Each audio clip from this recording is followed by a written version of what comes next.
13 তারিখ নিয়ে গত এক সপ্তাহ যাবৎ সামাজিক যোগাযোগ মাধ্যম এবং মানুষের ফোন যে শঙ্কার কথা বলা হচ্ছে, যে মানুষ যে শঙ্কিত হয়েছে, ঢাকাবাসী শঙ্কিত হয়েছে, সেই জন্যই তো আজকে আপনাদের সামনে আমি উপস্থিত।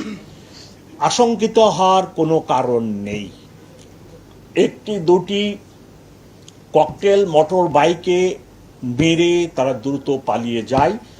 গতকালকে আমরা বাসে আগুন দেওয়ার সময় ড্যামরাতে একজনকে হাতে নাতে ধরি।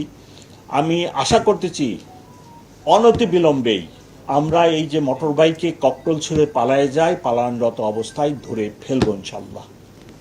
এবং 13 তারিখ নিয়ে আশঙ্কা শঙ্কার কোনো কারণ নেই। সামাজিক যোগাযোগ মাধ্যমে ব্যাপক এই সকল জিনিস আসার কারণে মানুষের মধ্যে একটা আশঙ্কার সৃষ্টি হয়েছে ঢাকাবাসীর ভিতরে। সেই আশঙ্কা দূর করার জন্যই ওনাদেরকে আমি আশ্বস্ত করার জন্যই আজকে আপনাদের সামনে উপস্থিত। আপনারা আমার এই বাণী, আমার এই মেসেজ, আমার এই অনুরোধগুলা আপনাদের মাধ্যমে ওনাদের কাছে পৌঁছে দেন। অতীতের যে সমস্ত স্বৈর শাসকের পতন হয়, আমি সে সময় এই ঢাকাতেই ছিলাম, ঢাকা মেট্রো পুলিশেই কর্মরত ছিলাম। সেগুলো এই ঢাকাবাসী করছে, এদেশের মানুষই করছে।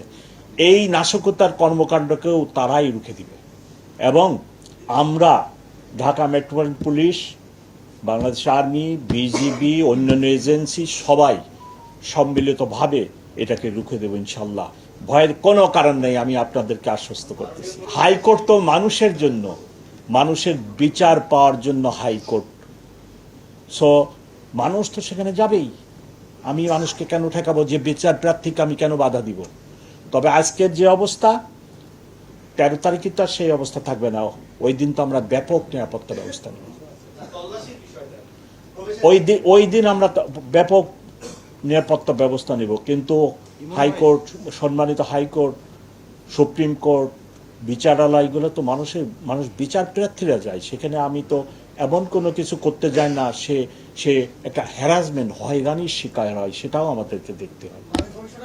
অনেক নিষিদ্ধ ঘোষিত দলের অনেক পদবিধারী লোককে আমরা অ্যারেস্ট করছি।